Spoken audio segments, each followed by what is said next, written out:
And that's how you're going to grow beautiful green onions for at-home use. All right, let's do this thing. First thing I do is I come in, I just cut down the side. Make sure you don't hit anything important. Cut down the side. There you go.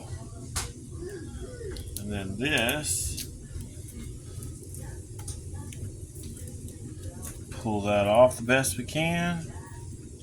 And then you can see the new onion growing right there.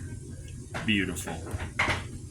And then you're going to take this, you're going to put it in a beautiful little cup, like so. And yes, this is a reused birthday party cup because I'm cheap. So we got her cut up, ready to rock. I'm going to put kind of a measurement cha and take some of my potting soil and get it all over the old lady's floor after she just swept not too long ago. It's about 3 handfuls. Oh yeah, look at that. Stick that sucker down in there. Also, this thing is growing roots, which is awesome. Then we're going to take this and we're just going to fill around it. Just like that. Beautiful.